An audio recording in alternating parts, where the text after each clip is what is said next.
Bonjour et bienvenue à On Jase, édition du 11 mars 2020. Martin Lemay, Luc Danseau. Hello, buddy. Salut, Comment ça Martin. va? Ça va bien, ça va bien. Ça va bien mieux que ben du monde. Ouais. Tu sais, je veux dire. Hein? Je salue François Gagnon qui était supposé être avec nous. Puis je ne sais pas si vous le suivez sur Twitter. Ces temps-ci, François il a une grippe d'homme. Fait que, Coronavirus? Non, ben on ne l'espère pas, mais non. Non, il a une grippe. T'sais. Fait que c'est ça. Puis ben pas longtemps avant le début de l'émission, Martin m'a annoncé que Guy, qui était supposé être ici présent, Guy, buddy, comment ça va? ne serait pas là aujourd'hui. Ouais. Là, il va se défendre en disant, ben non, je t'ai dit, je ne serai pas là. OK, il te l'avait dit? C'est ce qu'il dit. OK. Ouais, mais c'est ça, à cette heure, ça prend du papier. Un petit peu pire. Mais bref, écoute, c'est pas grave, on va avoir du plaisir avec vous. On fait appel à plein de monde, puis on fait appel évidemment à vous sur ce que vous avez pensé. Ouais, sur, Guy va être là demain. Dans le fond, j'avais le choix entre Guy aujourd'hui au téléphone ou Guy en personne demain. On passe au vote sur rds.ca sur Facebook. Moi, j'ai voté demain en personne qu'au téléphone. Bon. Ça, c'est un. Deux, sérieusement, le plus sérieusement du monde, Guy allait avec sa maman à l'hôpital. Rien de grave. Mais il y a des choses pas mal plus importantes que le podcast, puis on comprend ça.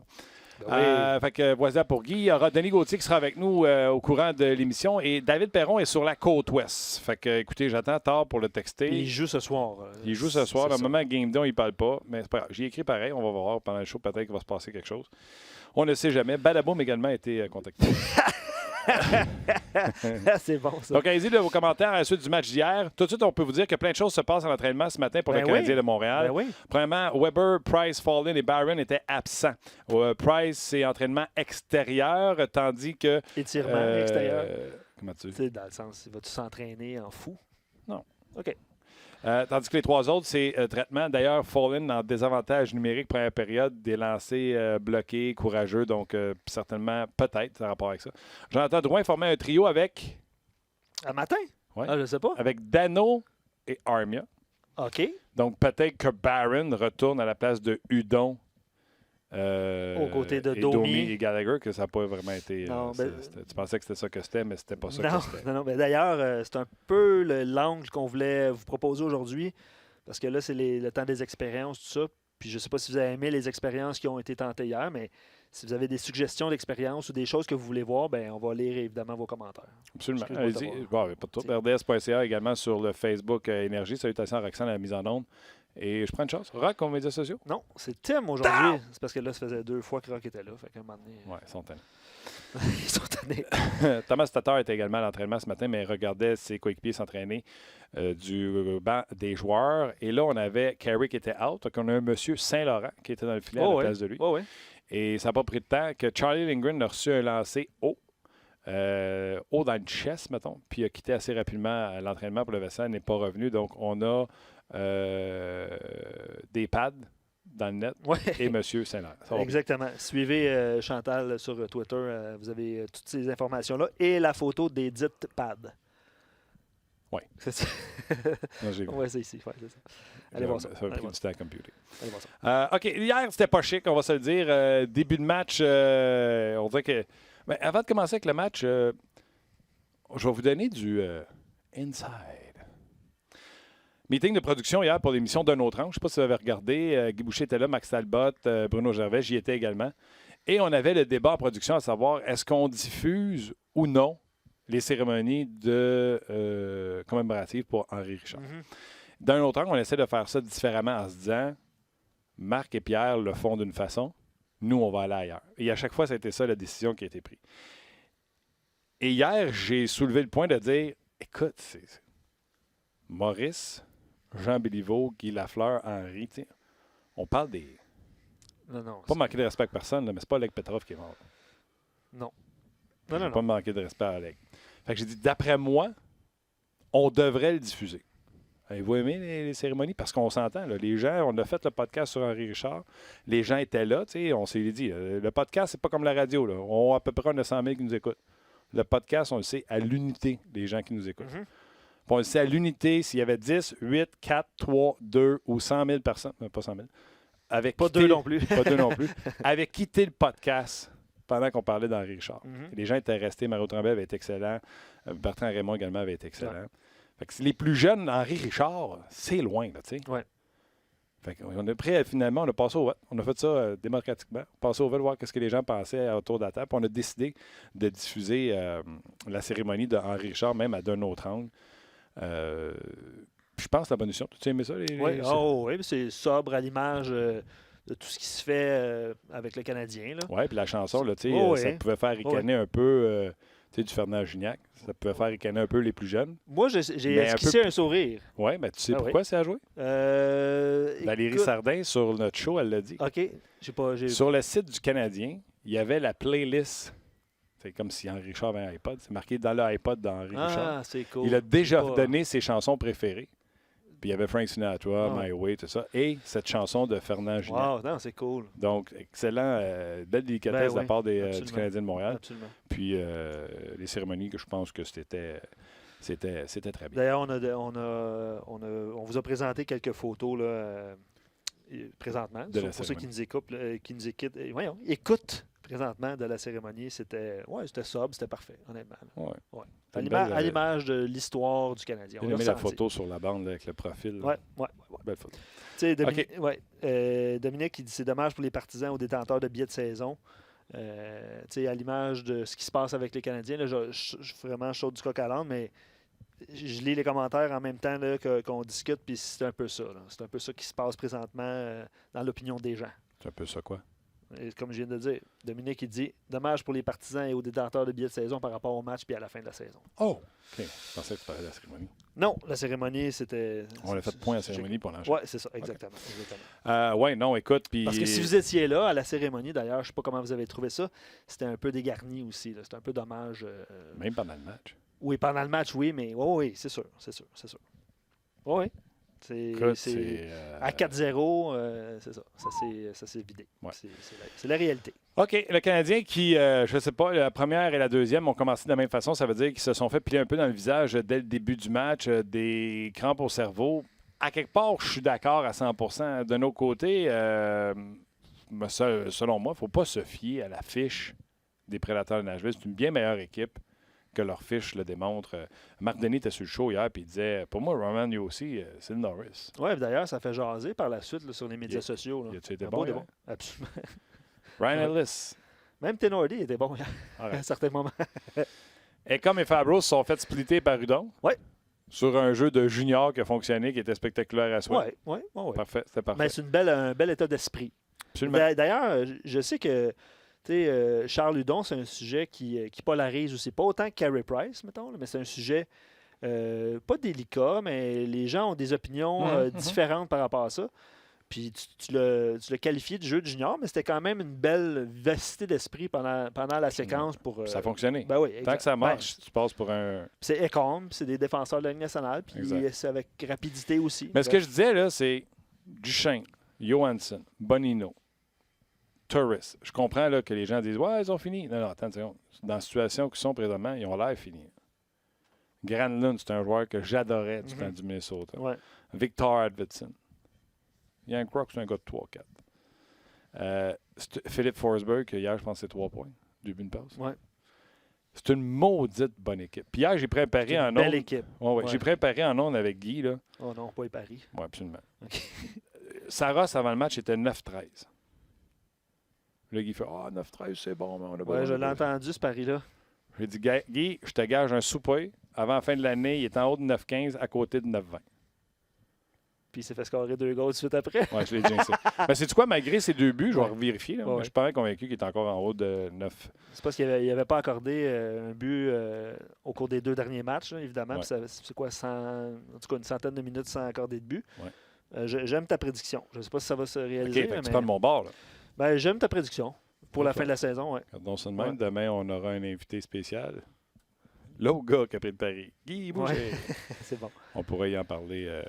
Ils ont une super belle équipe. Fait que, oui, le Canadien a eu l'air fou dans les 2 débuts de période.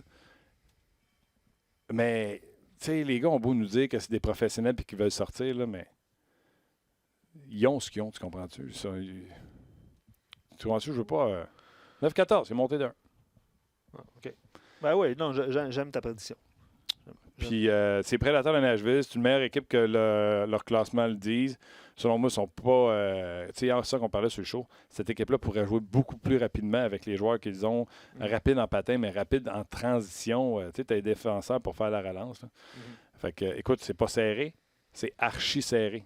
Je me souviens, moi, je pense que c'est la semaine passée, je parlais avec je sais pas qui, puis j'ai dit Minnesota, Pierre, lundi, Minnesota est en série. Le Minnesota sont 4e dans Wildcard. Winnipeg, avant-hier, avait gagné. Il était wildcard, ils ne sont plus wildcard. Vancouver, et je présume, vu qu'ils ont monté, Vancouver ont dû gagner hier. Et Nashville ont gagné, donc ils sont dans les wildcards. Écoute, ça va être serré jusqu'à la fin dans l'Ouest. Et dans l'Est aussi, ça va être serré, mais pour d'autres raisons, parce que ça va être celui qui va en perdre le moins de sa fin. Oui, non, c'est ça. Ça s'enligne un petit peu comme ça, tu as bien raison. Puis les Islanders qui descendent, c'est quoi, 7 défaites en ligne. Encore perdu hier. Ils ont encore perdu hier. En overtime, Toronto a gagné. Bref, comme tu dis, c'est celui qui va perdre le moins, je pense. Toronto, à un moment donné, était 15-1 d'un shot contre Tampa. Ouais. Incroyable. Ouais. OK, on vous a demandé, Luc, quelles expériences vous voulez voir d'ici la fin de la saison? Oui, absolument. Et vas-y. Quelques éléments de réponse présentement. Du temps de glace à provision pour les jeunes. Je ne sais pas si... en tout cas, il inclut Udon là-dedans, Udon Suzuki. On accepte les erreurs, on leur apprend la game de la LNH. Ouais. Ça, c'est qui? Alexandre Lemaire sur Facebook. Ouais. Si Guy était ici, je sais ce qu'il répondrait. En même temps... Il répondrait quoi? Il répondrait que on veut faire jouer les jeunes, mais des fois, c'est les résultats. Là, on est tous d'accord pour dire que Suzuki... Julien l'a dit, il est au pied du mur, il va gérer son temps. Hier, je pense qu'il était à 14 minutes. Oui. Puis n'allez pas dire que Claude ne veut pas faire jouer les jeunes. Suzuki en a joué du hockey, 163 matchs avec hier. Les camps d'entraînement, Hockey Canada, son club junior, Vegas, Montréal. C'est sûr. Lui, il a besoin d'une pause. C'est sûr. OK. Celui qu'on va y rejoindre au bout du téléphone, c'est un gars en forme, premièrement. Deuxièmement, il est allé d'un excellent commentaire pendant que j'étais à d'un autre angle. Luc jetait un œil du côté du reportage avec Pierre et Marc au 11-08. Et il m'a fait part que Denis Gauthier, il est allé d'un excellent commentaire au sujet de Max Domi, Brendan Gallagher. Puis on a dit, garde donc, quel moment important pour l'appeler. Denis Gauthier, salut. Salut Martin, comment ça va? Ça va bien, toi? Ben oui, merci. Premièrement, félicitations pour tes garçons. Beaux garçons, puis en plus, ils sont bons au hockey. On a vu ça dans le reportage à l'antichambre. Écoute, on a bien du plaisir là-dedans. On essaie toujours d'être un peu créatif à l'antichambre. Puis on a profité du fait que j'ai deux garçons qui jouent au hockey. L'un qui joue junior majeur à Drummondville, l'autre joue Bantam 3. Puis les deux sont assez talentueux. Fait qu'on a profité pour s'amuser un petit peu avec quelques-uns de nos pros à l'antichambre, nos panélistes. Oui, d'ailleurs, on est sûr d'une chose. La beauté vient de la mer. Mais les mains aussi. C'est ce que j'allais dire. Les gens vont penser que la génétique vient de toi, mais ta conjointe vient d'une famille d'athlètes. On est tous des athlètes chez nous. On est des bons sportifs, autant du côté de mon côté, puis elle aussi est toujours active, tout ça, fait qu'on en profite pour faire profiter de tout ça nos enfants. On a grandi dans le sport, on a grandi dans des moments actifs, fait que on a toujours du plaisir avec nos enfants, puis c'est un beau moment pour moi. De leur faire profiter de ce que je fais aussi. Le conseil que je vais donner aux gens quand ils te rencontrent, c'est de ne pas te donner la main. Non pas à cause du coronavirus, mais d'un coup que tu la garderais. Tu as des paluches après ça. Martin, en tout cas. Moi, j'ai des bonnes paluches aussi, mais Denis me clenche. Denis, l'expérience Domi Gallagher, j'étais en onde en même temps que toi, fait que j'ai pas entendu ce que tu as dit, mais on va leur donner une autre chance parce que hier, c'était pas ça, là. Oui, jour 1, c'était loin d'être concluant. Pour moi, c'est ce que j'ai trouvé difficile à regarder comme analyste. C'était vraiment la différence et le clash entre les deux styles de jeu qu'ils nous ont démontré hier. Il y en a un qui ça y tentait toujours, puis l'autre n'avait pas l'air à lui tenter. Pour des raisons que je m'explique mal, je comprends très bien qu'on n'est plus en série éliminatoire, la course est pratiquement finie. On n'est pas éliminé mathématiquement encore, mais ça s'en vient. La motivation manque, mais monsieur Max Domi, c'est un joueur que j'aime beaucoup en passant. Soit dit en passant, c'est pas parce que je m'acharne sur lui, mais j'ai trouvé qu'hier, il a voulu jouer la petite game facile. Pas voulu aller dans le trafic, pas voulu aller au filet, pas voulu faire de repli arrière, pas voulu engager des confrontations un contre un. Puis c'était tellement évident. Normalement, là, tu vois le premier trio, tu avais Tatar, Dano, Gallagher, quand tout le monde est en santé.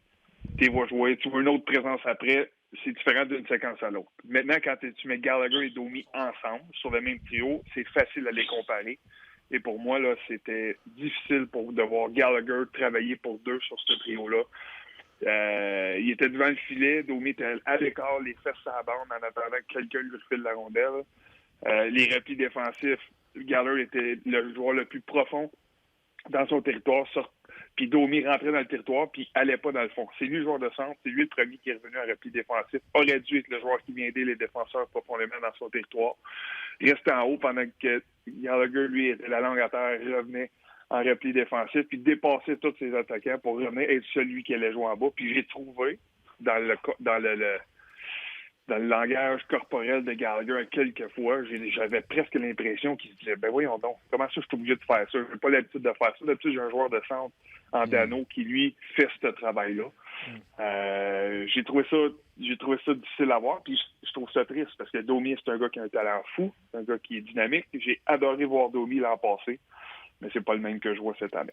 D'ailleurs, la beauté, c'est Luc Dansereau, Denis, la beauté de tout ça, c'est que cette séquence-là décortiquée, bien illustrée par Denis, est disponible sur rds.ca, donc vous pouvez aller voir ça si vous avez manqué ça. Je ne sais pas c'est sur quel but. Ça qui arrive quand tu fais la game pendant 2h30, tu oublies quel but et quel but.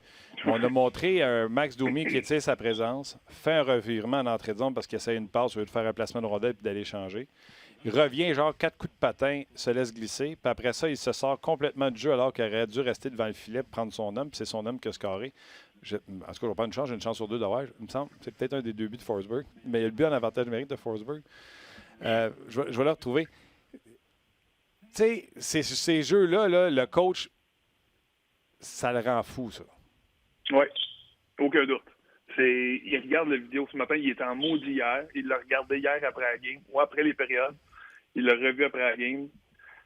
Il l'a refait un matin pour essayer de faire un montage, soit dans un meeting individuel avec Domi ce matin, soit dans un meeting d'équipe à la pratique ce matin. Mais ça, c'est des choses qui ne pardonnent pas.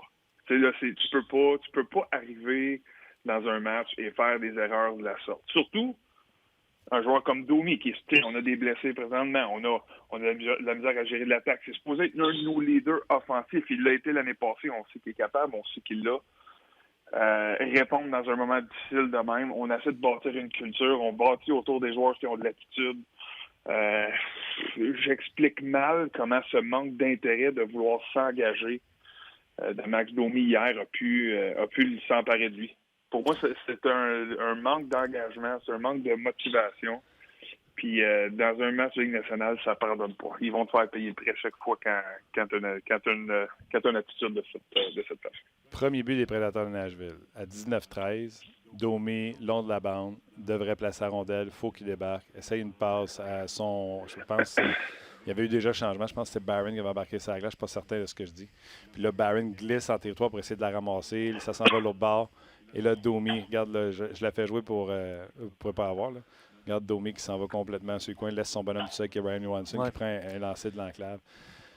Denis, la question, je l'ai posée hier aux 3 gars qui étaient avec moi. Puis, je le sais que c'est... tu sais, normalement, je ne mets pas personne en boîte, surtout pas mes chums, là, mais c'est pas grave. Les gens qui nous écoutent veulent savoir. Domi, il sait-tu, puis sans faire exprès, il fait toujours les mêmes cristis d'erreur, ou c'est un gars qui mérite une tape sur le chapeau parce qu'il sait, puis il veut juste pas le faire? Écoute, de l'extérieur... Comprends-moi bien, là, je le sais qu'elle est tough, la question pour les anciens, parce que... Mais, crime, nous autres, on connaît pas ça. On l'a pas joué à la game. Tu sais, si tu me dis, Martin, c'est tough, ça va vite, il est attiré par la POC, puis à tous les fois, il se réveille, puis il fait « Colin, j'ai encore fait la même erreur. » Je vais l'acheter. Mais si tu me dis, il y en a qui veulent juste pas, je vais comprendre aussi. Les gars qui sont mieux placés pour répondre à cette question-là, c'est les entraîneurs et ses coéquipiers. Parce qu'ils le voient au quotidien, ils voient les explications. Je suis pas dans la chambre, je connais pas le plan de match de Claude Julien de A à Z. Il y a des détails qui je ne veux pas dire qu'ils m'échappent, mais évidemment, il y a des choses qu'on ne peut pas nécessairement savoir et voir à l'œil nu tout le temps.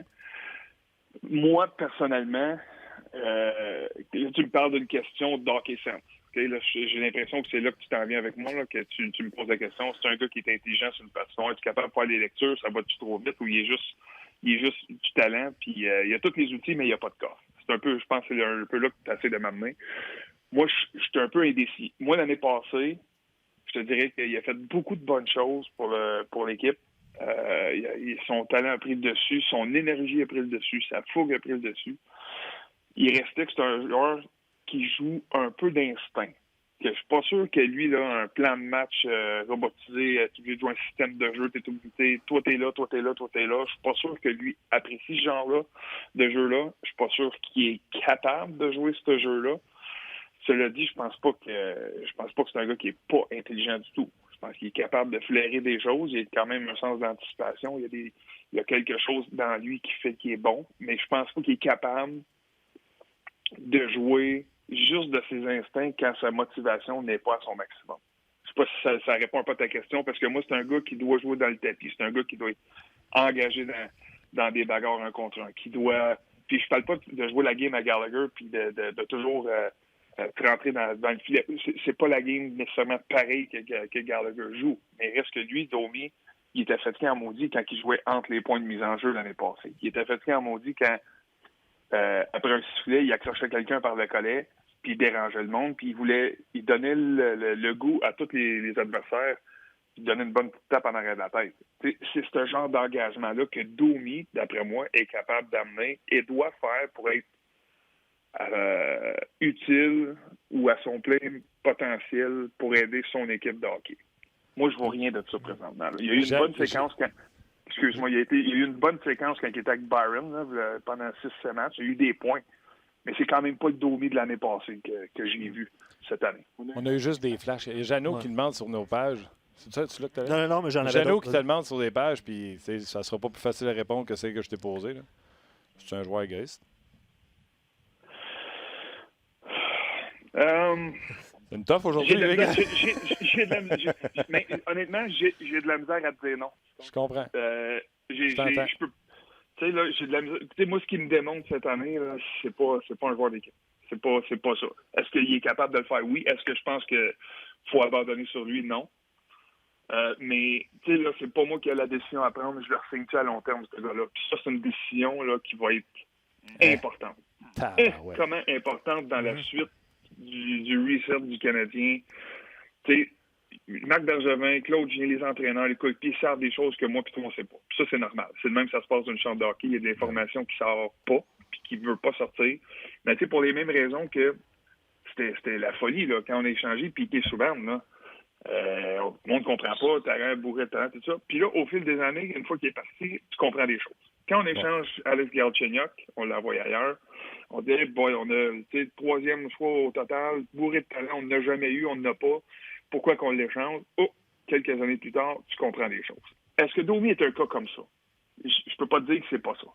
Je suis pas sûr qu'il est aussi pire que les deux que j'ai mentionnés. Mais je suis pas sûr que c'est un... Oui. Ce que tu viens de décrire là, c'est comme on a tout un chum de même. Il est tout le temps en train de sortir avec les mauvaises filles.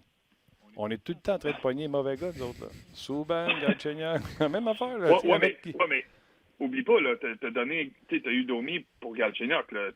Arizona là, avait des questionnements sur Domi pour qu'il laisse aller Domi pour Galchenyuk, qu'eux savaient qu'on avait des problèmes avec. Fait que, si c'est un ange, il ne l'aurait pas laissé aller. On s'entend bien là-dessus, je pense. On est d'accord. Mais je suis le naïf qui pense. Galchenyuk, pour moi, c'est irrécupérable. Selon moi, il est sot. Il ne comprend pas la game. J'ai toujours la même game contre les Rangers de New York dans le temps que Girardi était là.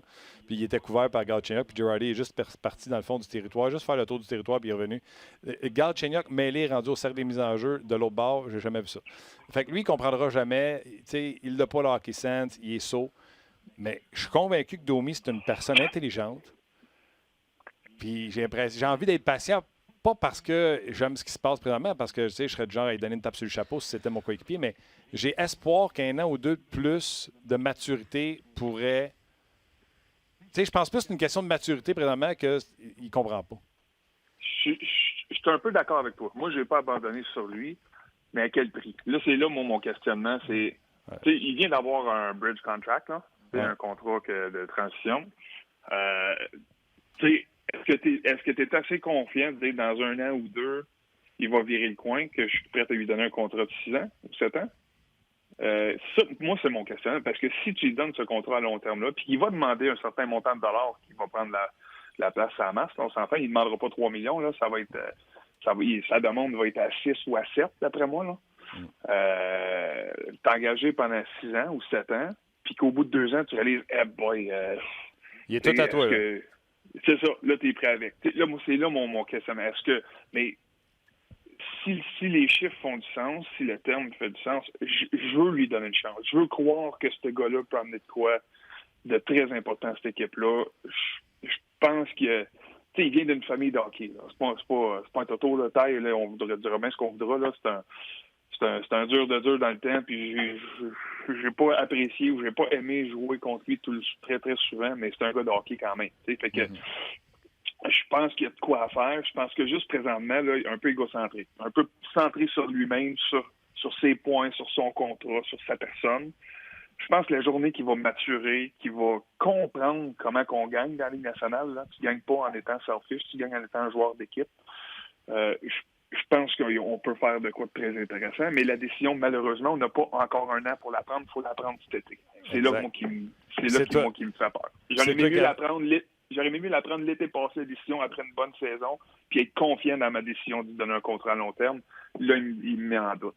Ouais, tu te serais peut-être trompé si tu l'avais pris il y a un an, ta décision. Puis je trouve que le plus gros questionnement que tu as dit, puis la meilleure quote à matin, c'est toi quand tu as dit « Heureusement, c'est pas nous autres qu'il faut qu'il prenne la décision sur son prochain contrat. » Mais je suis d'accord avec toi. Je suis d'accord avec moi. Ouais, c'est ça. Je vous lis quelques commentaires, puis évidemment, je vais vous demander de réagir. C'est excellent. Les auditeurs ont des points super intéressants. François Turmel sur Facebook parle de gestion d'émotions. Puis Jérémy sur notre page RDS, il dit « Regardez la différence de minutes de pénalité cette année. Comparativement à l'année passée. Cette année, c'est 35. L'année passée, c'était 80. Puis on lui a demandé probablement de calmer ses ardeurs. Tu sais, c'est un gars émotif, tout ça. Est-ce que, Denis, tu penses qu'il y a de la misère à gérer ce genre d'émotions puis de bien jouer au bon moment? Je ne sais pas si tu comprends ces questions-là. Oui. Ben, il y a peut-être juste de la misère à se centrer, parce que là, on a vu les deux antipodes, mais pour être franc avec toi, j'aimais mieux Domi à 80-90 minutes l'année passée quand même. Parce que tu sais qu'il est engagé. Il va te coûter des buts, il va te coûter du momentum, il va te coûter des pénalités, ça, OK, j'en conviens. Mais ce qu'il nous apportait l'année passée, de loin surpassait les points négatifs. On se comprend? Fait que, cette année, je vois plus d'émotion, je vois plus d'engagement. Il y a moins de pénalités, parfait. Moins son équipe dans le trouble par les pénalités. Mais est-ce qu'il met son équipe dans le trouble moins par ses actions puis par ce qu'il fait sur la glace? Je pense pas. Moi, hier, là, son manque de désir de se vouloir faire les bonnes choses défensivement, de se replier, de s'engager, pour moi, était bien plus dommageable que de prendre une pénalité, une mauvaise pénalité, puis de jouer un bon match. Oui, puis ton désavantage numérique peut te sauver, l'énergie que ça amène, etc. Moi, je suis tout d'accord là-dessus avec toi. Hey, t'en veux-tu une vraiment chienne? Un autre? Oh ouais, écoute, un matin, je te brasse. Laurent Saint-Pierre. Il dit, est bonne ta question à Denis? Réponse donc. T'es GM, tu le signes cet été? Oui, non, combien? Je le signe si ça fait du sens, mais pas sans avoir exploré ce que je peux avoir pour lui ou comment je peux le packager. Parce que moi, là, je regarde la situation du Canadien. Présentement, ça fait 4 ans sur 5 qu'on ne fait pas les séries. On a sensiblement le même noyau, à quelques joueurs près par année, on s'entend, là. Moi, je pense que le noyau doit changer à un moment donné. Tu ne peux pas avoir des résultats différents en faisant la même chose constamment ou avec les mêmes joueurs constamment. Tu ne peux pas juste attendre que tes jeunes développent présentement. Il faut avoir du succès rapidement. Moi, je pense cet été, il faut aller gruger dans le noyau. Puis, comme j'ai dit, c'est pas parce que j'aime pas Max Domi, mais je pense que c'est un gars, peut-être, si tu le packages, on a des choix repêchage en masse, on a une des meilleures banques d'espoir de la Ligue nationale présentement. Es-tu capable de faire un package et aller chercher un vrai joueur de hockey? Tu comprends? Fait que j'aimerais ça l'avoir, mais il y a quelqu'un qui va falloir qu'il bouge dans ton noyau cet été, je crois. Puis moi, je pense que tu fais partie des candidats qu'il faut considérer bouger. Moi, j'étais contre l'histoire de la lettre des Rangers, tu sais, qui annonçait blablabla. Par contre, je suis pour ce qui se passe avec les Rangers. C'est-à-dire ceci. On va arrêter de payer des joueurs, des bons joueurs, 7-8 millions. On va y sortir, on va ramasser les choix qui vont avec. Mais quand on va en signer un, ça va être un exceptionnel. Exemple, Panarin. Pas pire exemple. Est-ce qu'on veut... Tu sais, Trouba, c'est un défenseur numéro 1. C'est un gars, je pense, qui stabilise une défensive. Tu sais, moi, je prends Trouba avant Petrie, par exemple. Tu comprends? Oui. Est-ce qu'on veut vraiment avoir ça à Montréal, des contrats onéreux pour des bons joueurs. Moi, je pense que c'est là qu'il faut que tu sois assez intelligent et que tu appliques la théorie Rangers de New York. Parce que sinon, si tu veux avoir des joueurs average puis les payer, il faut qu'ils prennent des escomptes. Exemple, Boston, Saint-Louis. Tu comprends-tu? Il n'y a pas la méga vedette à 10, mais tout le monde a pris un escompte sur son contrat, puis sûrement Pietrangelo va en prendre une cette année. Oui, mais il y a quelques gars dans ces équipes-là qui, s'ils signaient des contrats aujourd'hui, deviendraient des contrats honnêteux. Faut que tu sois un peu chanceux pour être capable de signer 3, 4, 5 joueurs à des contrats raisonnables. Marchand, Pasternak, puis Bergeron, puis Chara. Faut que tu sois un peu chanceux d'être capable d'avoir des gars que tu as élevés dans ton organisation, que tu as repêché, que tu as développé pour la plupart. Là, c'est pas tout, on s'entend, mais ça fait bien des années qu'ils sont là. Qu'eux autres sont prêts maintenant que tu as établi ta culture, sont prêts, ils savent la direction où tu vas, puis les chances d'avoir ce succès. Puis maintenant, ils sont prêts à sacrifier un peu de dollars parce que ça fait assez longtemps qu'ils jouent dans la Ligue, ça fait assez longtemps qu'ils ont ramassé de l'argent. Ils n'ont plus besoin de ce gros contrat-là. La différence entre 7 et 9 millions pour ces gars-là, quand ça fait 10-12 ans que tu es dans la Ligue nationale, tu as gagné 5, 6, 7, est aussi grande que le nouveau qui signe son premier gros contrat puis qui passe de 1 million à 10. Fait que ton point est très bon. Mais il y a aussi des clubs comme Pittsburgh, comme Washington, puis qui ont gagné des Coupes Stanley dans des années récentes, puis qui avaient des contrats qui étaient relativement onéreux, qui avaient 3-4 gars qui étaient très bien payés, mais avaient des bons joueurs de support aussi. Fait que, tu sais, si tu veux payer à Pittsburgh, le temps, tu le payes. Malkin, tu le payes. Crosby, tu le payes. Mais Holmgren, Kessel, tous ces 5, 6, 7 millions-là qui finissent par t'handicaper parce que si tu les mets sur le marché, ça n'a plus de valeur parce que leur contrat est trop pesant pour ce qu'ils donnent. Tu comprends-tu? C'est ces joueurs-là là, qui sont entre l'exceptionnel puis c'est un bon joueur. Fait que, tu sais, Domi, même s'il devient un bon joueur puis il me demande 7,5, je te l'annonce. À 7,5, là, achetez-vous un chandail, il est tout à toi. On s'en débarrassera jamais. Je peux pas dire que je suis en désaccord. Mais tu sais, j'adore l'histoire des Rangers. C'est une belle histoire, qui sont compétitifs. Ils font une reconstruction, ils l'annoncent, tout ça. Mais moi, je suis convaincu que si Panarin avait signé à Montréal cet été, je pense que les Canadiens auraient... Je ne vous dirais pas garanti qu'il aurait été dans les séries éliminatoires, mais c'est certainement plus proche là. Je suis d'accord avec toi. Je suis d'accord avec toi. Panarin... Ouais, vas-y. Mais c'est ça, nous, à Montréal, qu'on n'est pas capable. Parce que il y a eu des agents libres qui étaient intéressants et que les Canadiens ont voulu avoir pour chasser. Puis qu'en bout de ligne, ils décident de l'ailleurs. C'est leur droit, c'est leur choix, puis c'est bien correct. Mais ça, là, un gars comme Panarin, un gars comme Tavares, il y a 2 ans, des gars qui Duchesne, même si Duchesne, là, on s'entend que c'est pas un succès à Nashville, là, mais des gros gars qui demandent des gros salaires, qui peuvent potentiellement changer une concession, ils veulent pas venir ici. Mais si tu rentres un de ces gars-là, je vais exclure Duchesne encore parce qu'il n'y a pas une belle saison, mais l'histoire est différente. Et c'est ça. Nous autres, on est mal pris dans cette situation-là. On se sert de nous pour faire monter les enchères. Donc, on est condamné à être obligé de repêcher, de développer ou de, une fois de temps en temps, perdre une transaction pour aller chercher le gros gars. Moi, je pense que le Canadien, peut-être, là, est en position de perdre une transaction, de surpayer. Je vais le dire vraiment, pas de perdre l'attention, mais de surpayer pour aller chercher quelqu'un de dominant. T'sais, on a des joueurs qui sont intéressants quand même, des Drouin, des Domi, des gars qui ont des potentiels, peut-être un Tatar, tu as des choix de première ronde, tu as des choix dans la banque en masse, tu as des jeunes, mais nous autres, ce qui nous manque, il nous manque un gars, il nous manque un Panarin, il nous manque un gars qui est capable de faire une différence dans un match. T'en mets un dans notre équipe, je pense que ça change la donne un petit peu, puis ça va accélérer le reset ou la reconstruction. On a des assets en masse. Arrive au mois de juin, repêche tes choix, puis tu vas en différer pour l'an prochain, parce que tu ne repêcheras pas 14 pics. Là. Fait que tu vas changer tes pics pour l'an prochain, puis blablabla. Continue cette stratégie-là. Tu mets au Domi avec 2-2 puis un jeune. Je lance des noms et des choix comme ça, mais d'après moi, le retour peut être quand même très intéressant. Tu as 3-4 assets. Tu vas perdre la transaction. Cette transaction-là, mais est-ce que ton équipe va être meilleure? Moi, je pense que oui. Denis, je vais faire encore plus chien que ça.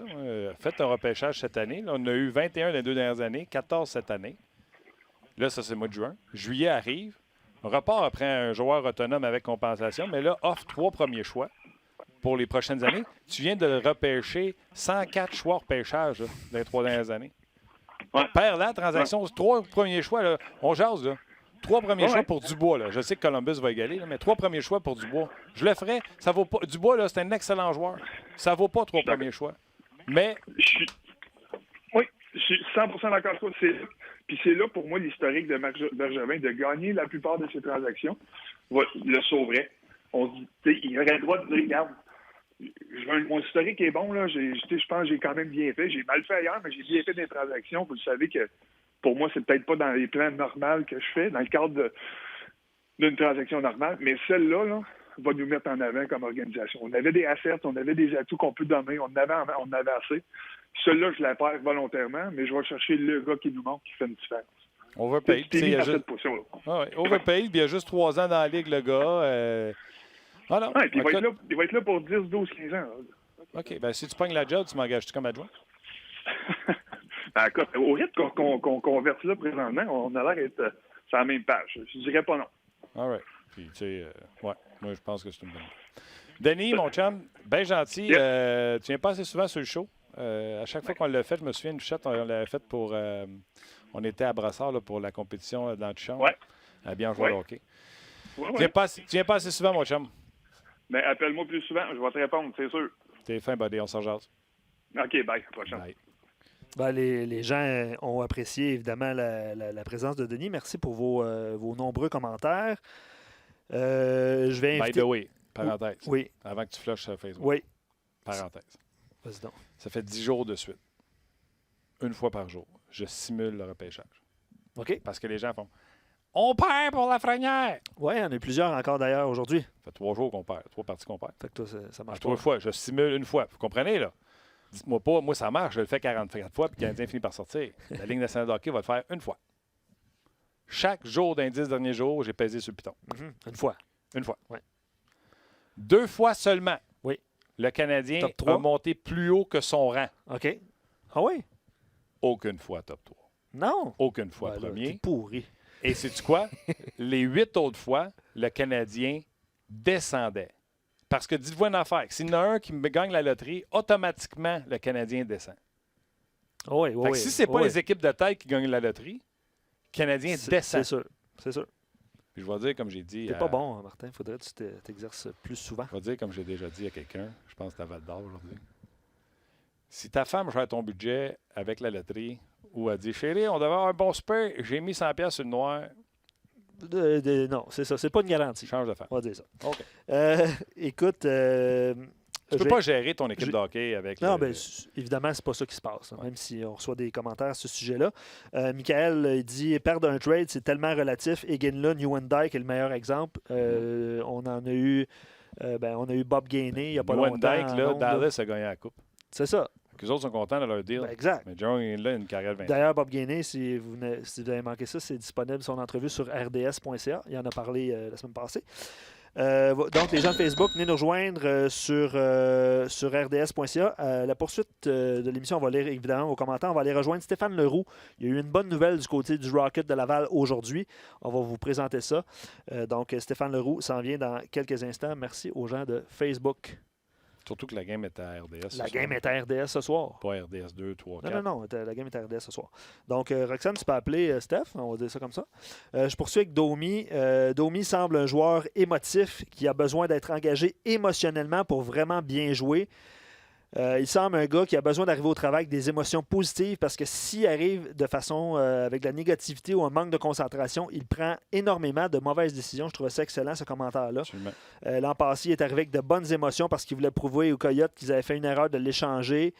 Montréal, la fois, il ne jouait pas dans un match de hockey, il arrive à Montréal, ça l'a. Ah, puis aller écouter ses commentaires de l'année passée, là, c'est exceptionnel. Puis même au cours de l'été, il a donné des entrevues, puis le Montréal, Très c'est la place. impliqué. Ben oui, Ben exactement. Non, je te dis, moi, je suis convaincu, ce n'est pas un joueur sot comme certains qu'on a eus.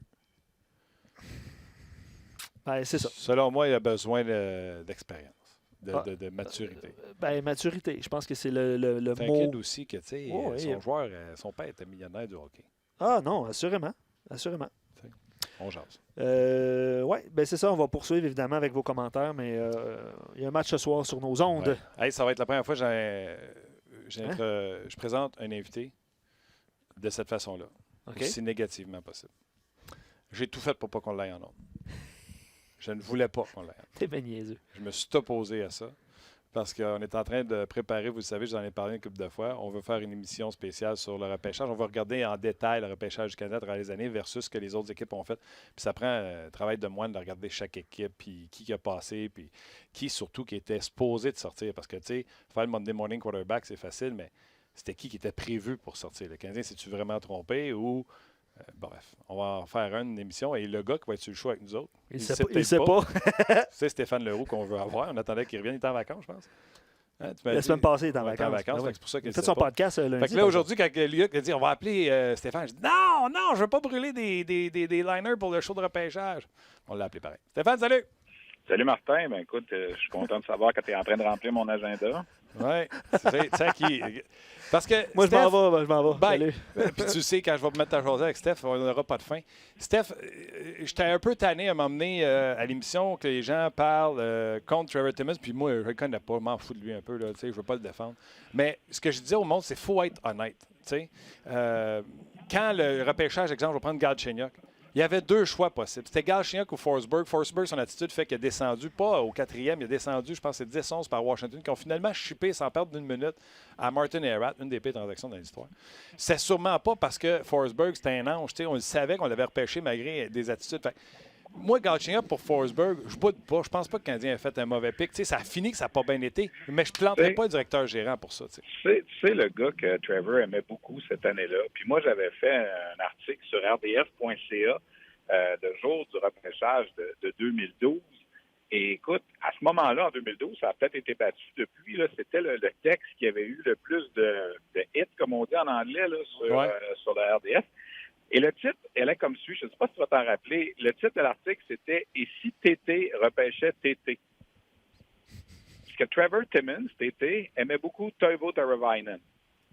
C'est vrai qu'il était là-dessus. Moi, je me rappelle de ça. J'avais écrit ça, ça avait fait un chial. Le monde disait, ben voyons donc, on peut pas prendre Teravainen, il est pas assez gros, Puis le problème, c'est que le Canadien voulait avoir Teravainen, mais troisième, c'était vite un peu, selon eux. Si Galchenyuk n'avait pas été disponible, le Canadien aurait reculé, aurait fait une transaction pour reculer probablement 8e, 9e, 10e, et aurait repêché Teravainen. Et quand tu regardes ça aujourd'hui, là, je m'excuse, mais il aurait peut-être même pu le prendre troisième au total. Parce que dans ce repêchage-là, c'est un des très bons joueurs du repêchage. Oui, il y a Philippe Forsberg. Galchenyuk a encore pas mal les meilleures statistiques là, en termes de matchs joués de ce repêchage-là. Mais Teravainen, ça aurait été tout un joueur aussi qui a été joueur par excellence au championnat mondial junior. Alors, je peux juste mettre ça en parenthèse des fois, tu sais, avec le recul. Cette journée-là, par-moi l'expression, je m'étais fait ramasser là, par les gens sur les talkbacks de cet article-là, comme quoi ça n'avait pas de bon sens. Alors, regardons ça aujourd'hui avec 7-8 ans de recul. Que ça aurait été un mauvais choix, Teravainen, troisième au total? Non. Là, faites pas le show du repêchage. Non, c'est ça. Donne pas tout. Mais ça va vous donner un exemple que quand je vais dire c'est le show du repêchage demain, manquez pas le show. Ouais, c'est l'exemple typique. Steph, je n'ai pas de problème avec ça qu'on ait pris Galchenyuk à la place de Teravainen parce que si on est honnête, il n'y avait aucune liste qui avait Teravainen avant Galchenyuk. Non. C'était le joueur à prendre. Et je vais aller plus loin que ça. Teravainen a été pris par Chicago. Ouais, Chicago a perdu patience parce que quand il est arrivé... Non, on n'a pas perdu patience. On l'a envoyé en Caroline parce qu'on voulait refiler le contrat de Bolin. Le même genre de transaction que Joel Armia avec Steve Mason et tout ça. Il faut faire attention. Oui, mais il ne produisait pas. Teravainen ne produisait pas encore. Ouais, mais là, il était derrière. Il commençait. Là, il était derrière Taves, il était derrière Kane. C'est ça. Je veux pas faire le...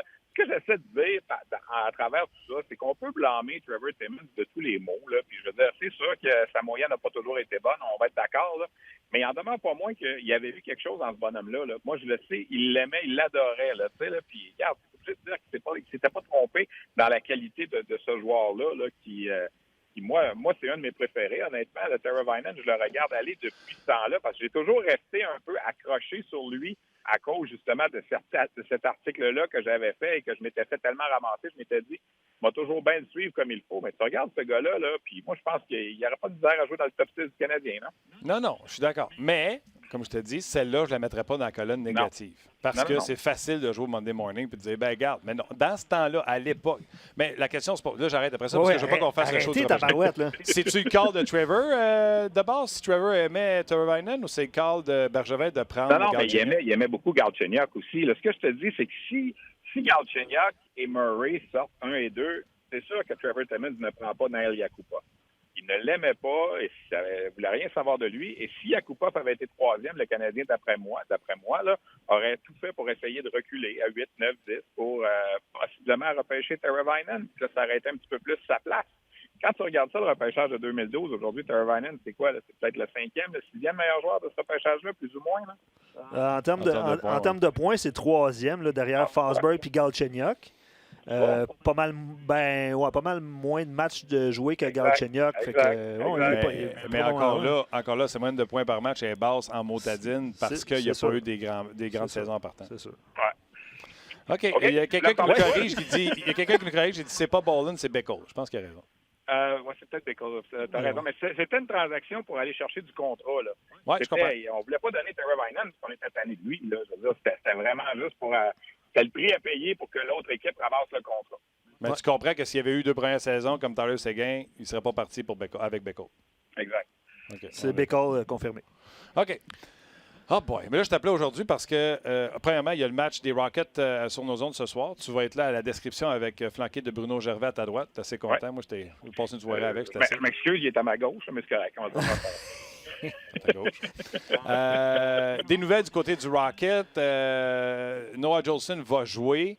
Ouais. Je veux parler un peu du Rocket. Puis on se dit la vérité, Steph, si jamais le Rocket rentre en série puis qu'on met série du Rocket à RDS, je m'en fous qui fait les playoffs de la Ligue nationale de hockey, on va y planter avec le Rocket. Je pense que oui. Okay. Écoute, il y a un intérêt en ce moment. Il se passe des choses dans cette équipe-là. À chaque fois qu'on pense qu'elle a le genou à terre, elle rebondit. Dans les 7 derniers matchs, c'est 6 victoires depuis qu'on a foutu à la porte, et on va le dire, là, Verone et Barber. Je pense que ces 2 bonhommes-là n'avaient pas l'attitude de rechercher du côté de Joël Bouchard. Je pense qu'on peut inclure Pekka là-dedans aussi. Et à moindre échéance, peut-être un peu Keith Kincaid aussi. Là. Depuis qu'on a tassé ce monde-là, c'est 6 victoires, 1 défaite. Alors, puis là, tu regardes, t'as enlevé ces bonhommes-là qui sont supposés d'apporter beaucoup d'offensives. Là, tu es privé de Hudon qui est à Montréal, tu es privé de Evans qui est à Montréal, de Ouellet qui est à Montréal, de Haldner qui est à Montréal. Tu es privé de, si tu vas encore plus loin, Dale Louise qui est à Montréal, Veidemo était à Montréal il n'y a pas longtemps. Là, sur la liste des blessés à Laval, tu as Paling, tu as Fleury, tu as Belzile qui est là depuis un bon moment. Jolson était blessé.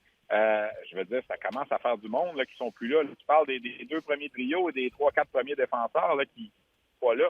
Et pourtant, on arrive à aller chercher le maximum de bonhommes qui s'en viennent, qui arrivent d'un peu partout.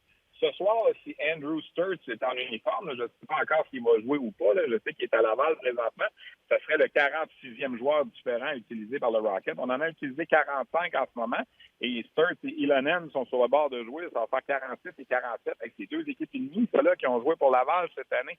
Et pourtant, on est seulement à 4 points d'une place en série. Pourquoi? Parce que Binghamton a 24 et 7 dans ses 31 derniers matchs. Sinon, on serait là, on serait tout près. Là. Mais Binghamton a une poussée irrésistible depuis, je dirais, à peu près le congé de Noël. Là. Puis, mais c'est loin d'être perdu. 9 des 15 derniers matchs à domicile.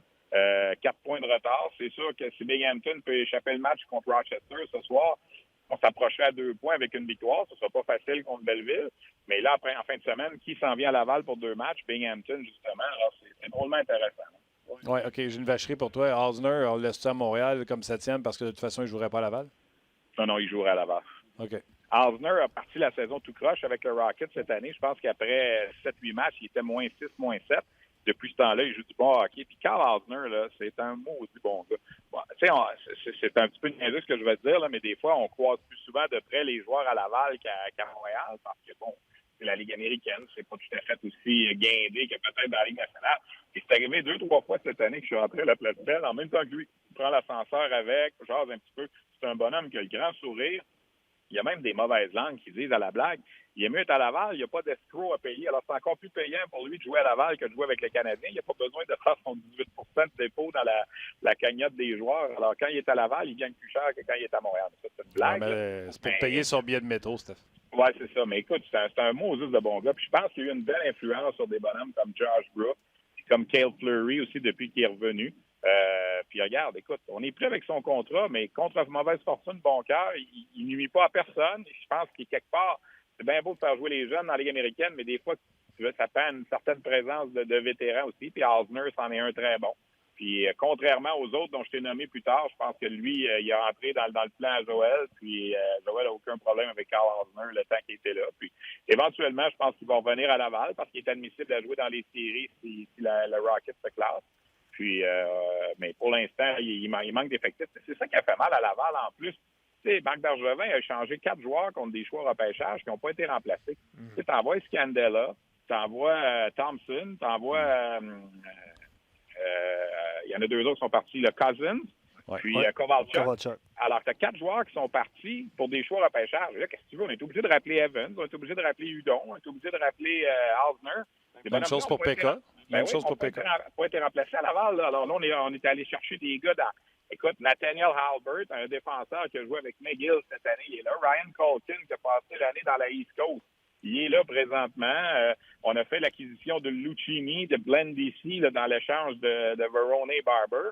Mais, Colin, ça fonctionne. En tout cas, à venir jusqu'à présent, là, il y a lieu d'espérer. C'est sûr que si Laval perd ce soir, puis par les 2 matchs contre Binghamton en fin de semaine, et là, ça va être difficile, mais il y a lieu de croire que c'est possible. Là, si la foule embarque en plus, on attend des bonnes foules en fin de semaine, je pense que ça peut être intéressant. Vous avez des questions pour Stéphane Leroux sur le Rocket de Laval, gênez-vous pas. Steph, il y a aussi quelque chose d'important, je pense que j'ai l'impression que ça passe sous le silence. Bouchard a m'emmené cette année, puis il met les deux des estrades. Verone, puis... un dimanche après-midi, il y a à peu près un mois. Là, ça. Exact. Et là, tu as même Pekka dans le vestiaire qui fait comme... je pense que j'ai jamais vu ça dans la Ligue américaine de hockey, 2 vétérans en même temps qui se font laisser de côté. Bada bing, Verone, Barber, Pekka, Chabay sont partis. J'ai comme l'impression que le directeur gérant a exaucé le souhait de son coach et que le message qui est rentré dans le vestiaire est très fort de... Parce que souviens-toi, puis c'est là que je vais aller, Bouchard, je l'avais pas eu en entrevue, puis il avait dit, après un match, je pense, on a donné 10 games aux gars de faire comme ils voulaient. Leur fiche, c'est ça. Là, on leur a dit, ça va être de notre façon. Et c'est là qu'est arrivée l'affaire de Barber, Verone, qui a tout sacré ça à la porte. J'ai comme l'impression que ceci explique cela. Ben, écoute, il y a une chose de sûre, en tout cas, Joël, ça semble fonctionner mieux avec les plus jeunes qu'avec les vétérans. Tu sais, l'an passé, on avait Hunter Shinkaruk, ça n'a pas fonctionné beaucoup non plus. On avait Alexandre Grenier, ça n'a pas fonctionné comme il avait fonctionné l'année d'avant. Tu regardes cette année, Barber, Verone, Pekka, c'était difficile. Je pense que ces bonhommes-là ont regardé un peu Joël Bouchard de haut, on va dire, aussi qui, lui, avec ses méthodes, puis son positivisme, puis son casse-rouge pendant les pratiques. C'est l'impression qu'on l'a regardé de haut un peu. Mais tu as raison de le dire. Je pense que quelque part, si Joël Bouchard a dit à Marc Bergevin à un certain moment, moi, je veux développer dans une belle ambiance, je veux que ça marche à ma façon. Ces bonhommes-là, ils n'achètent pas le plan. Fait que si on est capable d'avoir quelque chose pour, ben, gêne-toi pas. Puis je pense que quelque part, c'est ce qui est arrivé. Tu sais, je veux dire, puis dans le cas de Kincaid, même si Joël disait que son attitude était correcte, ben lui, c'est les performances. Là, écoute, il descend dans la Ligue américaine, il est à 8,74. Si jamais le Rocket rate les séries là, par 2-3 points, peut-être qu'on va pouvoir mettre ça sur le dos de Kincaid, qui a été 3-7-3 dans les 16 matchs qu'on a utilisés. 3 victoires en 16 matchs seulement. C'est ça qui a été difficile. Puis je pense que la dernière fois qu'on a utilisé Kincaid, c'était comme à peu près une semaine avant la fin de la période des transactions. Je pense que quelque part, on espérait le mettre dans la vitrine un peu pour qu'une équipe peut-être puisse venir le chercher. Mais une fois que la période des transactions a été passée, je pense que là, le message était clair. Là, Kincaid, on ne le reverra plus devant le filet. Puis là, ça a bien tombé. Charlotte avait besoin d'un gardien de but, puis on leur a prêté. Puis là, McNevin, en 3 départs depuis qu'il a été rappelé, il y a 3 victoires, aucune défaite. Il y avait une bonne saison dans la CHL aussi. Alors, je pense que quelque part, tu sais que Kincaid ne sera pas là l'an prochain. À quoi bon le développer à Laval quand de toute façon son contrat se termine? Puis c'est pas lui que tu vas rappeler si jamais le Canadien a besoin d'un gardien. Tu vas rappeler Primo avant lui. On l'a vu cette année, c'est arrivé. Alors, moi, je pense que dans ces circonstances-là, le Rocket s'est enlevé un boulet aussi dans le cas de Kincaid. Mais je pense pas que lui, c'était vraiment une question d'attitude. Là. Je pense plus que c'était une question écoute, je suis surpris que tu dises ça parce que je n'ai pas de source sûre, mais ça a l'air que l'attitude de Keith Kincaid... C'était assez... C'est sûr qu'il est déçu de ne pas être dans la Ligue nationale, puis il se pose des questions, mais en même temps, il montre ses chiffres au bonhomme. C'était un peu le cas dans Verone, c'est pareil. Verone, c'est un gars qui a fini 2e compteur de la Ligue américaine il y a 2 ans. Là, tu le regardais aller depuis le début de l'année. Oui, il y avait des chances de marquer, mais ça ne fonctionnait pas. Barber, c'est la même chose. Les gars deviennent frustrés. Là. Ils voient des joueurs rappelés à gauche, à droite. C'est pas eux autres. C'est sûr que côté attitude, mais moi, ce que je veux dire, c'est que je pense que Kincaid, il travaillait fort quand même, puis même s'il boudait de ne pas être en haut puis de ne pas être dans la Ligue nationale, il nuisait pas, je pense, en termes d'esprit d'équipe à ce que Joël essayait de faire. qui n'était peut-être pas le cas dans le cas de Pekka et plus de Barber et de Varone. On a beaucoup de questions de l'auditoire de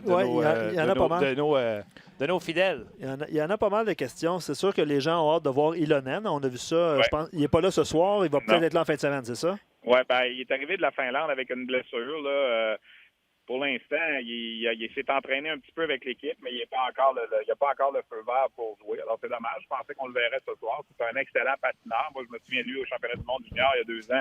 Il a gagné la médaille d'or avec la Finlande. C'est une fusée sur glace. Est-ce qu'il va bien s'adapter aux patinoires nord-américaines? Ça reste à voir.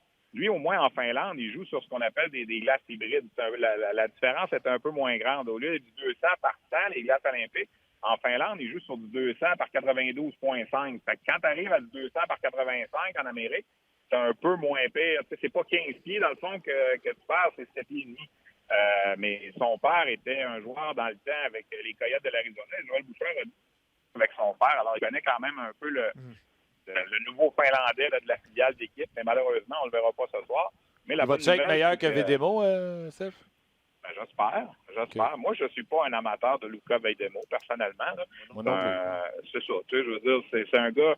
Peut-être, ça encore une fois, des fois, on reste accroché sur des choses. Hein, puis peut-être à cause de ça, je suis resté un petit peu accroché. Moi, en fin de 3e ronde, cette année-là, je ne comprends pas encore pourquoi le Canadien n'avait pas repêché Nicolas Roy, qui était disponible, qui était un centre de 6 pieds 4 pouces. On cherchait des joueurs de centre. Puis on a pris Lucas Veidemo, puis Roy est sorti 7, 8, 10 choix plus tard avec les Hurricanes au début de la 4e ronde. Je regarde aujourd'hui, les gens vont me dire Nicolas Roy n'est pas tellement mieux que Lucas Veidemo. Ben oui, il a 5 ans nationale, puis il fait la navette entre... il a été échangé, il fait la navette entre Chicago et Vegas. Moi, je ne serais pas surpris que l'an prochain, Nicolas Roy s'installe dans la Ligue nationale pour de bon. Je doute fort que Lucas Veidemo devienne un joueur de la Ligue nationale à Montréal. Ça c'est drôle, tu sais. Puis ça va faire partie du show de repêchage, ça, dans l'idée de conversation, Steph. Mais écoute bien, là. Je l'aime pas, Veidemo. J'ai pas vu personne avec son chandail au Centre Bell, puis ça n'arrivera pas. Nicolas Roy, je trippe dessus. Je l'ai drafté dans mon pool de hockey, puis à cause de son championnat mondial junior, je l'ai tradé comme un premier pick. Offensivement, il a le sens du hockey, il y a tout. Puis de toute façon, Martin, je te pose une question. Mettons que ça ne marche pas avec le Canadien Nicolas Roy. T'aimes-tu mieux Nicolas Roy à Laval ou Lucas Veidemo à Laval? Non, ça, je suis d'accord, mais ce que je veux dire, quand on va parler du show de repêchage, je veux que les gens comprennent. Le Canadien, c'est pas des caves. Ils voient que Roy a un talent offensif, tout ça. Pourquoi Roy a descendu 4e ronde s'il a dominé au championnat mondial junior? C'est son coup de patin. Non, mais minute, là. C'est parce que son année de 17 ans, quand on l'a repêché, il n'avait pas eu une grosse saison. Il faut faire attention des fois. Le championnat du monde junior est arrivé après le repêchage. Roy, il a eu le championnat du monde à 19 ans. Je suis d'accord, mais ça demeure... Quand on demeure... l'a repêché à 17 ans, c'est comme Anthony Duclair. Ça n'avait pas eu une bonne année à 17 ans, puis il avait baissé en 3e ronde au repêchage. Mais après, il a compté 50 buts avec les remparts, puis à 19 ans, il a commencé dans la Ligue nationale. Tu sais, c'est sûr que des fois, c'est la pire affaire, c'est d'avoir une mauvaise saison quand c'est ton année de repêchage. Parce que là, les recruteurs se mettent à se poser un paquet de questions. Moi, là, c'est-tu le gars naturel? Tu sais, Maxime Comtois. Maxime Comtois, c'est un bel exemple. 17 ans, pas eu une grosse saison. Puis là, tu dis, il a baissé au 50e rang au repêchage. Je peux t'en sortir des exemples comme ça jusqu'à demain matin. Oui, mais attends une seconde. Mon point était le suivant. OK? Veidemo, même s'il n'y a pas une grosse saison, ou Roy, même s'il n'y a pas une grosse saison, Veidemo, on le sait qu'il patine. On le sait que c'est pas le plus grand talent offensif. Puis, Roy, on sait que même s'il y a une saison difficile, c'est un joueur intelligent, un joueur à un talent offensif. Son doute qu'il a sur lui, c'est son coup de patin.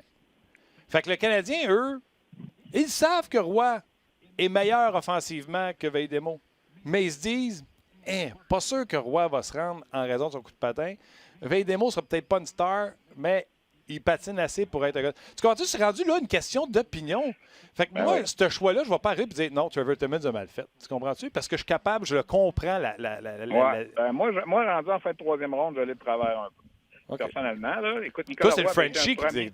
Il y avait entre autres, mais un premier au total dans la Ligue junior majeure du Québec, un gars de 6 et 4, un grand joueur quand même de centre qu'on cherchait. Moi, je pense, en tout cas, je peux me tromper, là, l'avenir va le dire. C'est toujours avec les années qu'on finit par se rendre compte, mais c'est sûr que pour moi, Lucas Veidemo est toujours associé à Nicolas Roy dans mon analyse personnelle. Non, et puis moi, quand je vois Veidemo, je vois de la Rose, fait que c'est pas mieux, là, Dieu sait que je l'aime pas. Tu peux en voir un autre, tu sais, je veux dire, il y a quoi, 2 semaines à peu près, les Rangers ont donné Joey Keane. C'est qui ça, Joey Keane? Joey Keane, un défenseur de 20 ans, on a donné Joey Keane pour aller chercher Julien Gauthier. qui avait 26 buts dans la Ligue américaine, qui est un autre Québécois, qui fait 6-4, 6-5, qui patine, qui est un gros bonhomme. Elle n'avait pas un Joey King de trop, nous autres, à Montréal. C'est qui, le Joey King, Steph? Écoute, Josh Brook, va te donner un exemple. Bon, c'est correct. Est-ce que tu aurais fait Josh Brook pour Gauthier? Ben, n'importe quel jour de la semaine. OK. N'importe. Écoute, je leur aurais même donné un choix de 3 s'ils veulent aussi, pour prendre une chance sur un bonhomme comme Julien Gauthier. Écoute, on en a combien de 14 des choix, ça va faire 35 en 3 ans. Ils joueront pas tous. Josh Brook, l'an prochain, là, du côté droit, là, il va avoir Fleury avant lui, il va avoir Jolson s'il revient en santé avant lui. Déjà, il y a Weber puis il y a Petrie. Ben, écoute, il est destiné à Laval, Josh Brook. Je l'aime bien, là, il a beau progresser, là, mais Josh Brook, Joey King, là, je pense que ça doit se ressembler un peu. Je connais pas beaucoup de Joey King, mais quand cet échange-là est arrivé, ma première réflexion, c'est qui ça, Joey King? Là, je suis allé voir, puis ça. Ce gars-là, il n'a rien fait de sensationnel. Puis là, tu as Julien Gauthier, 26 buts dans la Ligue américaine pour lui. Je te redis la même chose que je t'ai dit tantôt à propos de Roy. Mettons que ça ne fonctionne pas, Gauthier, que le Canadien. T'aimes-tu mieux avoir un Gauthier à Laval?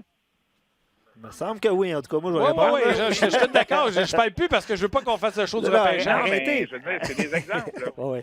Hey, écoute, je t'enfile. Pas moi, là. Luc t'enfile des questions des auditeurs. Laurent Saint-Pierre pose une question sur Laurent Dauphin. Est-ce qu'il pourrait surprendre et être le 4e centre du Canadien l'année prochaine?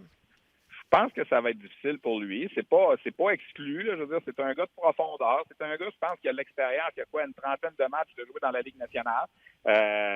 Il fait bien. Là. Depuis qu'il y a eu des responsabilités accrues avec le voyage de joueurs que je vous ai nommé tantôt, qui sont plus disponibles pour Joël Bouchard, il joue du bon hockey. Ça a été difficile au départ, mais à partir du moment où il a débloqué, là, je pense qu'il y a 10 points à ses 5 derniers matchs. Malgré que c'est pas un gars offensif pour la Ligue nationale, on s'entend que si jamais un jour il arrive avec le Canadien, ça va plus être joué sur un 4e trio. Mais moi, je pense que Jake Evans est en avant de lui dans la hiérarchie. Alors là, tu regardes la position de centre. Normalement, tu as Suzuki, tu as Dano, Kotkaniemi, Payling, mettons Evans. Là, il est rendu au Dauphin, 6e joueur de centre de l'organisation. Ça va peut-être être congestionné un peu. Puis là, tu as les autres qui vont arriver éventuellement, là, de la Suède, de Olofsson, puis les Ilonen, puis les autres. Fait que je pense que ça peut être dur un peu. Là. Jonathan Audet te demande quel joueur t'impressionne le plus présentement chez le Rocket. C'est vague comme question parce qu'il y a eu plusieurs mouvements de personnel, là, mais y en a-tu un qu'on ne voit pas venir, qu'on n'a pas dans l'imaginaire puis qu'il t'impressionne? Ben, moi, qu'on voit pas venir, peut-être pas, mais moi, j'adore Caden Primo. Honnêtement, là, je veux dire, pour moi, c'est le gars de Laval cette année là, qui aura le plus progressé, dans le sens que l'an passé, on se posait la question s'il était pour rester à l'université ou pas.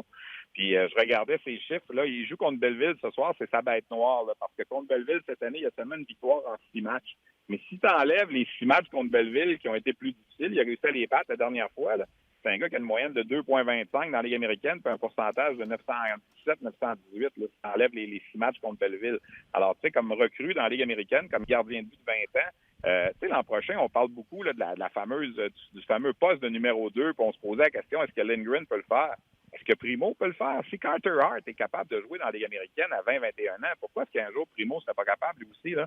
Parce qu'on se dit Price, il joue trop de matchs, mais justement, enlevons-en des matchs à Price et donnons-en un petit peu plus, peut-être un bonhomme comme Primo l'an prochain. T'aimes-tu mieux Primo 2 ou un vétéran, exemple Jonathan Bernier? Mais ça dépend du vétéran, Martin, parce que la Moses job de backup... Je t'en ai donné un, Bernier? Ben oui, il y en a qui disaient Corey Crawford aussi, des bonhommes de même. Moi, la question que je vais te reposer, c'est Jonathan Bernier, est-ce qu'il veut ce job-là? Il n'y aura pas le choix, il y a un contrat. Non, mettons que cette transaction, Lindgren, un 3 pour Bernier. Tu sais, Jonathan Bernier, là, je pense que dans sa tête, il se voit encore numéro 1, là. Tu sais, je pense pas qu'il se voit numéro 2, puis surtout pas numéro 2 derrière le gardien qui joue le plus comme numéro 1, tu sais. La job de réserviste à Montréal derrière Price, il n'y a pas grand monde qui la veut. Mais si un bonhomme comme Primo peut challenger un peu Price l'an prochain, puis en jouer peut-être 25 des matchs, puis d'être bon, là, d'être capable de se préparer au fait qu'il va en jouer 25-30. Sinon, c'est sûr, on le laisse à Laval, tu sais, mais moi, je pense que c'est le meilleur gardien de l'organisation. C'est sûr que Primo est meilleur que Lindgren. On est-tu d'accord là-dessus, là? Ben oui, même pas. Bon, alors, tu sais, je veux dire... Et Lindgren, il en pleut, là. Ben moi, Lindgren, j'ai beaucoup de difficultés. Je l'avais aimé sa première année avec les Ice Caps de Saint-Jean. Il avait été très bon. Depuis ce temps-là, je trouve que... Non, mais des gardiens comme lui, je trouve qu'il y en a plein. Tu sais, c'est ça. J'ai pas de trouble avec ça. OK, Tim te demande si Lindgren est blessé avec la fin de semaine importante pour Laval. Est-ce qu'on monte Primo ou on monte McNiven pour laisser Primo jouer? Ben, je pense que le plan en fin de semaine, probablement, là, vendredi, samedi, on va peut-être diviser les 2 matchs. Là, c'est toujours la même affaire. On l'a fait avec Primo, faire jouer 2 matchs l'autre jour, là, il y a 2 fins de semaine, je pense, ou 3 fins de semaine. Il avait joué à 19h le vendredi soir, puis à 15h le samedi contre Toronto, puis ça avait fonctionné. Mais Joël Bouchard dit toujours que c'est difficile. Là, alors, si on veut jouer les 2 matchs, bien, dépendamment, oui, on peut, par exemple, faire jouer Primo vendredi et, mettons, le rappeler samedi parce qu'on sait qu'il ne jouerait pas de toute façon avec Laval, puis d'avoir McNevin devant le filet samedi après-midi. Si le plan, c'est de faire jouer 2 matchs à Primo, ben oui, effectivement, rappelle McNevin à Montréal, puis assoit-le au bout du banc. Hein. Okay. Dernière question de Luc Dagenet, puis je te fais une belle petite passe à palette, Steph, pour que tu mentionnes ton podcast. Est-ce que Joel Teasdale va jouer cette année avec le Rocket? Ben, il nous a dit que non, là. Il nous a dit que non, probablement. On lui a parlé lundi dans la balado-diffusion là, sur la glace. Il pense que peut-être prêt à jouer. Là, il pourrait être joué peut-être la première fin de semaine du mois d'avril. Là, ben, il va rester 3-4 matchs à jouer pour Laval. Alors, est-ce que c'est bon de l'embarquer quand tu n'as pas joué de la saison là, dans une course aux séries éliminatoires? C'est sûr que s'il n'y a plus de course pour Laval, peut-être qu'effectivement, on pourrait lui faire jouer un match ou 2, mais d'après lui, là, ça va être difficile là, de revenir au jeu cette saison. En tout cas, j'invite les gens à écouter la balado-diffusion. Là, on a une entrevue avec lui là, vers la fin de l'émission. On en a profité pour lui parler des Huskies de Rouyn-Noranda avec qui il a gagné l'an passé. Puis il y a un film qui a été lancé sur les Huskies aussi. Alors, si jamais les gens veulent avoir des nouvelles de Joel Teasdale, ben, allez chercher ça. Là, c'est sur la zone vidéo. Puis c'est disponible sur le téléchargement. Je savais qu'il ne fallait pas t'appeler. Pourquoi? On a fait quoi, le 25 minutes? 30. Ouais, non. Pas tant que ça. Ça promet que le shoot pas parler, tu ne m'appelles jamais, Martin. Arrête. C'est pas vrai. Non, mais c'est vrai. C'est la 2e fois de l'année qu'on se parle. Pour vrai? Ben, imagine, il y a une 3e qui s'en vient bientôt. C'est quand, ça, ce repêchage-là? Ben oui, Luc, c'est quand, ça, ce show-là? C'est quand, cette affaire-là? Luc, mets tout des bâtons des roues, oui. pas là. C'est quand, Luc? Ben, je sais pas, moi j'avais suggéré vendredi, mais là on vient de parler à Steph là, fait que c'est sûr que c'est pas vendredi. Mais regarde, vendredi moi, non, c'est trop serré. Là. Je t'en ai pas parlé encore, mais quand tu étais en vacances, on avait parlé de ça, puis là j'étais là, ben non, on fait pas tout de suite, Steph est en vacances. Le Canadien n'est pas sur l'Ouest américain la semaine prochaine? Ouais. C'est-tu mardi la prochaine game? C'est dimanche en tout cas. Là. Bref, Steph, on se reparle. Hey, pas trop. Bon match ce soir, Steph. Ouais, rappelle les rendez-vous. Hein? Ouais, 19h, Place Belle ce soir, les Sénateurs de Belleville. Ça, c'est la meilleure équipe de la division, la meilleure équipe de la Ligue américaine sur la route. 23-4 sur la route. Ils ont 3 marqueurs dans les 7 premiers de la Ligue américaine à surveiller. Les Sénateurs, on en parle quand même beaucoup à RDS. On présente des matchs. Josh Norris, qu'on est allé chercher dans la transaction d'Eric Carlson. Drake Batterson, Alex Formanton, peut-être un des meilleurs patineurs de la Ligue américaine. Donc, ces 3 bonhommes-là sont à Laval ce soir contre le Rocket qui va tenter encore de déjouer là, les pronostics et d'aller chercher au moins un point de classement, sinon 2, ça serait drôlement intéressant. Ça placerait la situation là, pour le week-end contre Binghamton. Et après les 2 matchs contre Binghamton à la fin de semaine, malheureusement, ceux-là ne sont pas sur nos ondes. Là. On va avoir 5 des 6 derniers matchs locaux sur nos ondes du Rocket d'ici la fin de la saison. Bravo, tant mieux. Moi, j'ai fallu que je donne Alex Formanton dans mon pool avec un 3e choix pour Jaden Schwartz. Si ton pool tient compte de la vitesse sur patin, garde-le. Non, c'est les points. C'est juste les points, hein? Mais il y en a pas beaucoup dans la Ligue américaine cette année. Oui, ça compte pas. Mais pense-y, là, Ottawa, là, Formanton, Norris, Patterson. Tu sais, Logan Brown, là, il fait absolument rien là, dans la Ligue américaine. Il est décevant. C'en est une déception. Mais les 3 que je viens de te nommer, plus les 2 qu'on va repêcher dans les 10 premiers cette année, plus Brandstrom à défense, avec Chabot, tout ça. Ça va être intéressant, les Sénateurs. Tu sais, s'il fallait qu'ils soient chanceux, que ce soit eux qui ramassent Alexis Lafrenière, là, ça deviendrait drôlement intéressant de suivre les Sénateurs sur nos ondes puis de les suivre tout court, là, parce qu'ils vont avoir une équipe pas mal de fun à avoir joué d'ici 2-3 ans. Oui, mais le repêchage, c'est bien les Ciments aux Blues de Boston quand ils ont eu 3 premiers choix de suite. S'ils avaient pris, au lieu de prendre leurs 3 picks qu'ils ont pris, s'ils avaient pris. Ils ont un sur 3 de bons. Ils ont un sur 3 de bons, mais par contre, en 2e ronde, ils ne se sont pas trompés, ils se sont pris. Oui, je suis d'accord, mais ils n'ont pas, tu sais, DeBrusk, c'est pas Barzal, c'est pas Chabot. Ah non, c'est sûr. Mais tu sais, Martin, au baseball, puis je vais te laisser là-dessus, là, tu t'en vas au terme de la renommée quand tu tapes 333. Je pense que pour un recruteur au hockey, il faut que tu vises à peu près la même chose.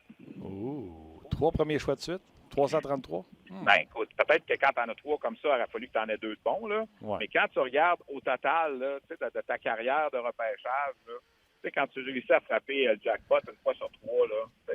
Souviens-toi, en 2007, Trevor Timmons, ses 3 premiers, il ne s'est pas trompé. Après ça, vous allez me dire ça a été difficile, mais cette année-là, il a été 3 en 3, là. Je veux dire, alors, c'est difficile de... Tu peux pas... Il y a une chose certaine, ça aurait beau être Martin Lemay, le député-chef du Canadien, Stéphane Leroux, Luc Dansereau, on se comprend nous aussi, là. Mais serait trompé, au lieu de Sergachev, je voulais qu'on prenne Logan Brown. Bon, tu vois, regarde, je pense qu'il est encore pire il est bien pire que bien d'autres. Puis, tu me parles moins, tu me parlais pas souvent aussi, tu me parlais pas du gars que l'Avalanche avait pris, là. Tyson Jones. Ouais, ça fait longtemps que tu m'en as pas parlé, me semble. Ben oui, d'ailleurs, j'ai même ramené son nom quand le Canadien Bergevin était au Colorado. Je dis ramenez Tyson Jones. Un autre, pas du pas. Avec, hein? Au lieu de Zobro, DeBrus et Sesnichin, les Bruins avaient pris les 3 choix suivants. Barzal, Kyle Connor et Chabot. Vous êtes repartis, vous autres, là? Ah, alors, parti certain. Ouais, Écoute, moi, là, honnêtement, là, des fois, je me dis, hey, Stéphane Leroux, là, c'est un moine, mon gars. Faire la province de Québec 8 fois par année en char, c'est un moine. Je me suis rendu compte de quelque chose assez vite. Si moi, j'étais son caméraman puis je chauffais le char, on aurait jasé sur une trotte en tabarnak. Oui, effectivement. Ben écoute, si ça te tente, on peut en faire des raids. Là. Je m'en vais à Rimouski la semaine prochaine. Si ça te tente, ça viendra. Écoute, je serais peut-être plus genre, on va aller faire un stade de baseball aux États-Unis. Ouais, j'aime bien ça aussi, par exemple. Je t'avoue que j'aime bien ça aussi. On se pognera un été, Steph. OK, salut. Ah ouais, mon chum, Salut. bye. Bon match ce soir. Ouais. Ben, écoute, je pense que tout a été dit. Là. On se reparle demain. Guy va être là? Hey! Hein? Guy va être là. As-tu te croisé les doigts? Non, mais regarde, c'est un bon show. Un bon show. C'était Écoute. superbe. Excellent. Merci d'avoir participé. Vous êtes bon. Hey, Vous êtes toujours bon. 1h10. Vous êtes toujours bon. Ça se peut pas. Il est le même, Stéphane Leroux. Oui. Hein, Martin? Pas tout le temps. Merci à Tim à la mise en onde, merci aux médias sociaux, à Roxane à la mise en onde, à Luc Dansereau qui fait toujours un excellent travail, à vous surtout d'avoir passé votre heure de lunch avec nous, Denis Gauthier, Stéphane Leroux, et à vous, un gros merci et on s'en jase demain.